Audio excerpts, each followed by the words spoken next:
Welcome to this explainer. For literally centuries, the brightest cryptographers and the most advanced supercomputers have been completely baffled by the looping text of the Voynich manuscript. But an absolutely incredible new piece of research has finally cracked the code of Manuscript 408. Today, we're walking through the first 10 folios of this newly translated text together, and let me tell you, what begins as a surprisingly normal medical journal quickly escalates into something entirely different. So let's dive right into this massive paradigm shift. For hundreds of years, everyone just assumed they were looking at an alphabet, right? Letters forming words, words forming sentences, maybe in some lost language or a super complex substitution cipher. But researchers have just proved that the manuscript actually uses a geometric visual code. It's not a traditional alphabet in any classical sense. And this is a huge deal because it means the entire foundation of how we were trying to read this book was fundamentally flawed from day one. It isn't a language. It is a highly sophisticated geometric cipher. And when you compare them side by side, it brilliantly illustrates the illusion at the heart of this whole mystery. The authors specifically designed the geometric text to mimic standard 15th century medieval Latin shorthand, totally hiding its true nature from prying eyes. If an inquisitor or a rival physician just happened to glance over the author's shoulder, it would honestly just look like hastily scribbled mundane notes.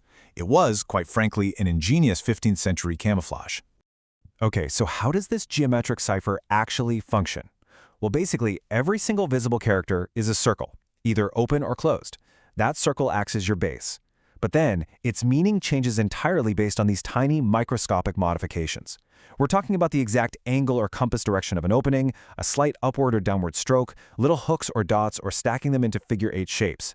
It's a beautifully intricate system where literally one tiny flick of the pen completely alters the translated word. Section 1. The Military Medic's Recipes. Now that we have the cipher key established, let's actually read the book and see what this medic was brewing up in folios 1R through 2V. What's really fascinating here is just how practical and historically accurate these early pages are. On folio 1R, the decoded text gives us a straightforward step-by-step guide for a saffron wound ointment. You purify water with natron, mix in heavy doses of saffron along with star anise, and repeatedly fold it into aromatic oil.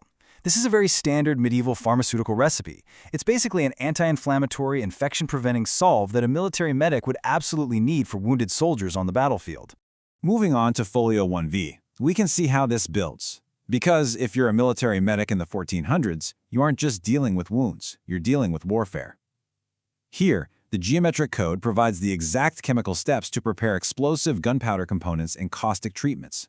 By mixing lime, saltpeter, and sulfur, and cooling it with vitriol oil through repeated distillation, the author is creating a dry, highly reactive substance. Again, this completely tracks with the real-world, gritty historical context of a medieval army camp. Section 2. Narcotics and Strange Elixirs. Because, as you'll see, that mundane practicality definitely does not last. As we decode further into folio 5R, the recipes suddenly pivot from standard battlefield medicine to some much darker, highly dangerous concoctions. We are seeing instructions for crushing mandrake root, drying belladonna, pulverizing henbane, and infusing poppy with wine and honey. These are all members of the deadly nightshade family. They're potent narcotics, hallucinogens, and painkillers.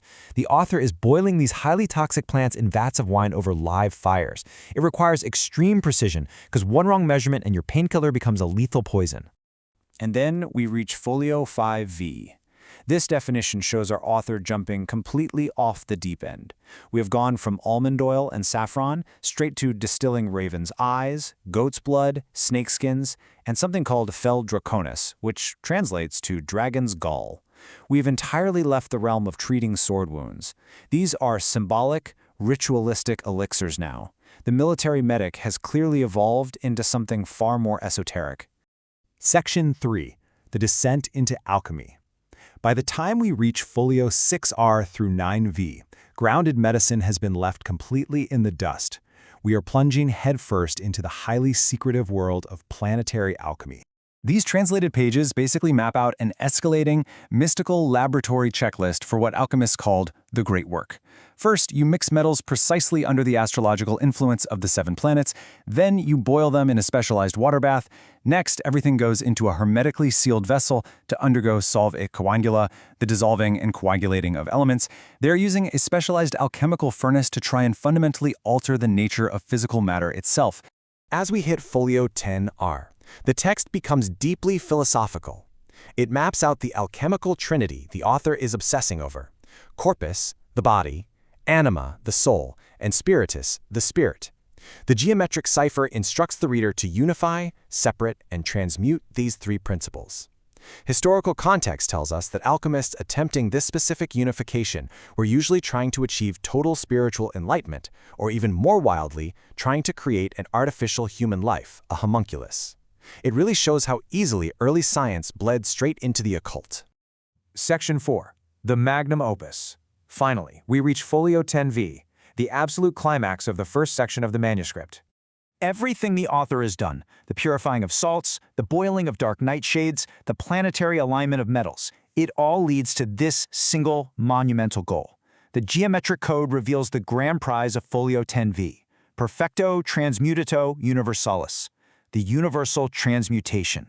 Guys, these are the step-by-step instructions for forging the legendary Philosopher's Stone. For centuries, this was the ultimate holy grail of alchemy, a mythical substance capable of turning base metals into pure gold and granting eternal life. And the author truly believed they had documented the exact recipe.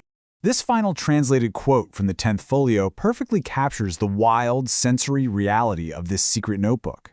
Bring the great work to completion requires continuous circulation in a universal vessel over eternal fire. Just imagine being in that 15th century laboratory for a second. The heat of the eternal fire, the smell of sulfur and boiling wine, the meticulous drawing of tiny geometric circles just to hide your life's work. It's a breathtaking descent from standard medieval triage into a highly dangerous quest for ultimate godlike alchemical power. But you know what the most incredible part of all of this is?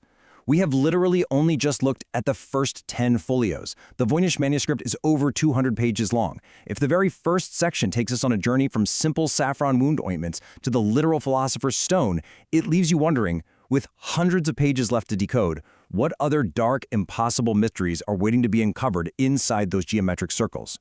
Thank you so much for joining me on this explainer, and remember, keep questioning everything.